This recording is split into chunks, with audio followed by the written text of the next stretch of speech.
Hi guys, and welcome back to I Speak English. My name's Haley, and in this lesson I'm going to be teaching you 5 phrasal verbs with the verb take. Okay, so phrasal verbs, I know they are an absolute nightmare in general for learners to study because they're very complicated, they have a lot of different meanings, but they are absolutely essential if you want to sound more natural and more fluent when you speak English. Native English speakers use phrasal verbs all the time, so they're a really important component to your English learning. So stick with me and we're going to take a look at 5 really common phrasal verbs. But before we do, as usual, make sure that you are subscribed and that you hit the bell so that you get a notification from me whenever I upload a new video. There's new videos every Saturday, so if you want to keep learning every week for free, you can. Just make sure you're subscribed and you hit the bell. So hit that subscribe button and let's get started.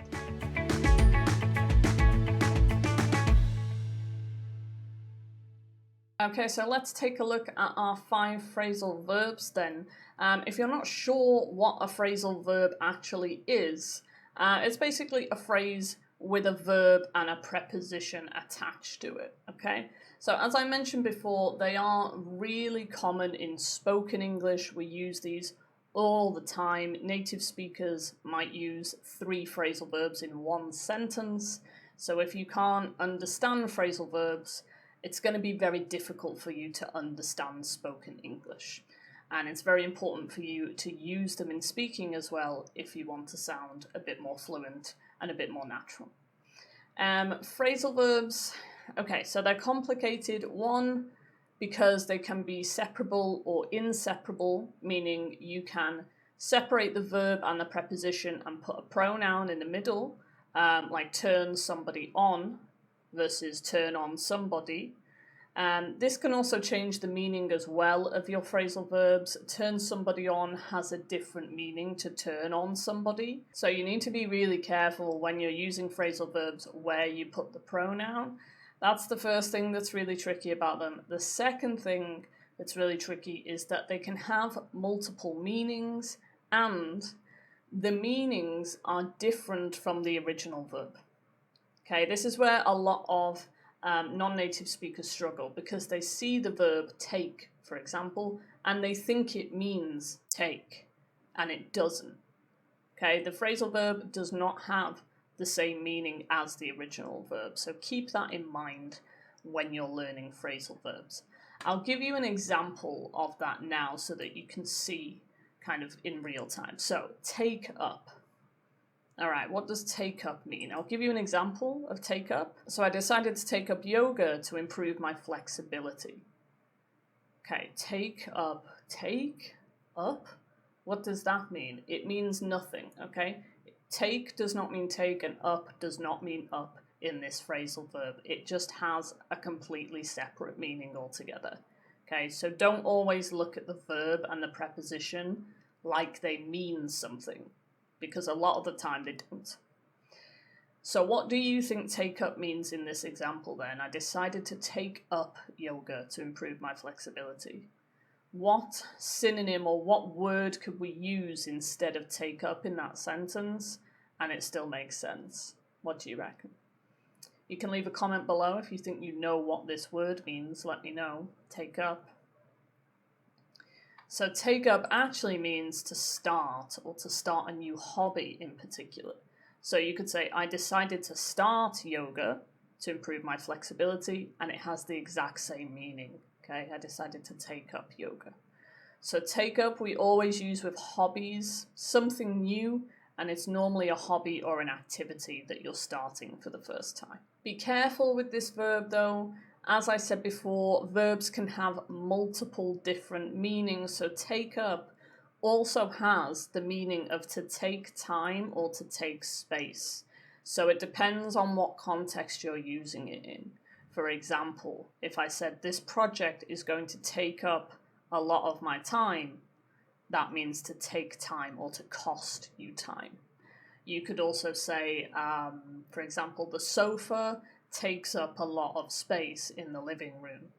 So again, it takes space, or it occupies space. All right, so that's our first phrasal verb, take up, to start a new hobby or to occupy time or space.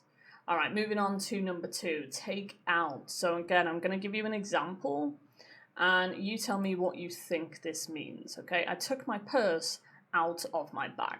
All right, what do you think this means? Again, leave me a comment if you think you know. This is quite literal. I know I said before take normally means nothing. In this case, take is take, and out does mean out. It's quite literal, okay? So it literally means to remove something from inside. All right, so you take my purse out of my bag. That's a literal one. However, as we said before, phrasal verbs do have multiple meanings. Take out can also be used to mean that you get a loan or you get some kind of financial aid or something. For example, she took out a loan to buy a car. Okay, so it's like she got a loan to buy a car. All right, so that's our second one, take out, either to remove from inside or to get financial aid or get a loan. Right, let's see if you were paying attention. I'm going to test you. Okay, you've got some kind of context here, you've got a conversation, and I want you to complete the gap with either take up or take out, whichever one you think is correct. So person A says, the kitchen is starting to smell a bit, and person B responds, that's because the trash is full. I'll it right away. All right, you've got 5 seconds to complete this sentence. Again, you can write in the comments if you think you know what's correct. Is it take out or take up? You've got 5 seconds, off you go.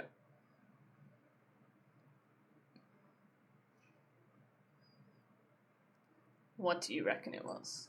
Take out, take up? It was take out. Okay, I'll take it out right away. Okay, I'll remove the trash from the house and I'll put it outside. Okay, so that's your first test. I am going to be testing you throughout the rest of the video as well, so make sure you stick around. Before we move on to the rest of our phrasal verbs, if you need more help with phrasal verbs, if you're struggling, I do have a video course that's available. It's the ultimate guide to phrasal verbs. You get 8 hours of lectures from me. They're interactive lectures, so I give you tests, I give you kind of interactive games, you have an interactive presentation that you can write on, you've got flashcards, it includes a ton of different stuff. But more importantly, it helps you to actively use phrasal verbs, not just passively learn them, but actively use them so that you can remember them better and use them more easier in a conversation. So there's a discount code to this course in the description. Click that there and you'll get a pretty big discount off the course and you'll have lifetime access to it so you can go at your own pace, learn some phrasal verbs in a really interactive way. All right, moving on to our next phrasal verb is take back. Okay, so our example for take back is I bought some jeans, but they didn't fit, so I took them back. Okay, what do you think take back means in this context? Again, leave me a comment if you think you know. Bought some jeans, but they didn't fit, so I took them back means to return something. So you returned the jeans to the shop. Okay, you took them back. You'll notice there's a pronoun in the middle. Okay, so we normally put the pronoun in the middle. You take something back. So take it back, take them back. Okay, usually put the pronoun in the middle there. Be careful with take back. Again, it does have another meaning, which is to retract something that you've said. So maybe if you're in an argument with someone and you say something a bit too mean or a bit cruel, and then you say, oh no, I'm sorry, like I take it back, I didn't mean it. So you retract that thing. So for example, okay, I was wrong, I take it back. Okay, so it's like you're taking your words back into your mouth. Okay, so that's a really common way of saying, like, I shouldn't have said that. I take it back. All right, so take back to return something or to retract something you've said. Okay, on to our next one, to take off. All right, I'll give you an example as usual again, so let's take a look. Please take off your shoes before entering. Okay, so this is kind of quite a literal one actually, to take off. Okay, please take off your shoes. just means to remove an item of clothing. Okay, we always use this for clothes. I need to take off my jacket. I'm going to take off my shoes. And you can use this separately or inseparably. You can say, I want to take off my jacket, or I want to take my jacket off. So it can be separable or inseparable. There's no difference in meaning. But take off does have a lot of different meanings. So we've got to remove clothing. Another one, really common one, is when an aeroplane leaves the ground. Okay, we also call that take off as well. For example, the plane will take off at 3 p.m.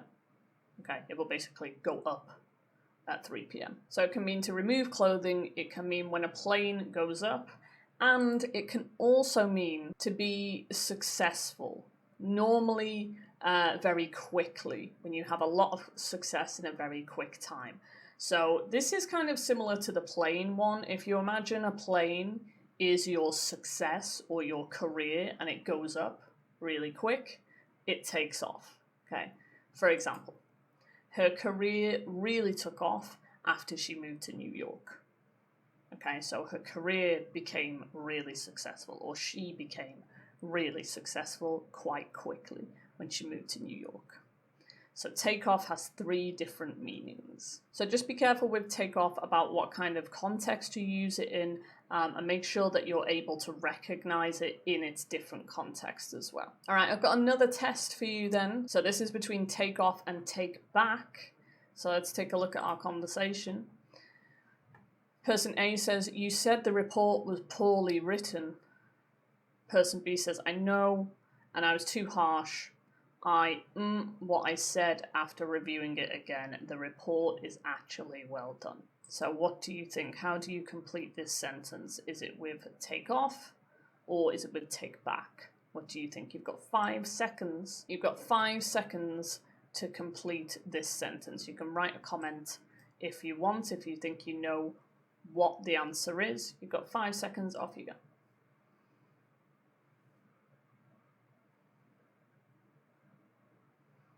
All right, what do you reckon?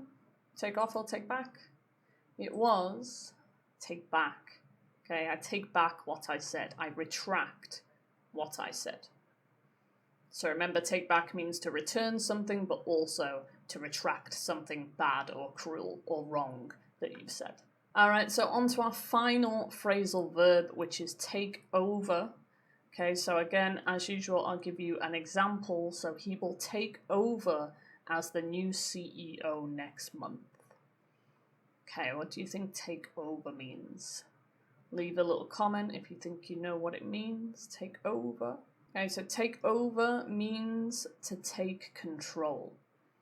Okay, so usually to take control, like as in you start a new job and you're a boss or you're in control of a lot of people. You can also take over from a person as well if you take their job or you take control from them. Or you can do this quite literally. Let's say someone's driving and I don't know, they pass out or something happens and you take over. You quite literally take control of the car. Okay, so it can be something in work or it can be quite literal as well. You'll be happy to know that this phrasal verb only has 1 meaning. Okay, take over just means take control and that's it. Okay, so they are your 5 phrasal verbs with take. If you found this video useful and you feel like you learned something new, please do give it a little like. It just helps it to reach more people so that they can learn English as well. And as usual, make sure that you're subscribed and you hit the bell so that you get a notification every time I upload a new video. If you have any questions about the phrasal verbs that you learned today or just English in general, leave me a comment and I'll get back to you whenever I can. And that's all from me for today. I'll see you in another lesson soon. Bye.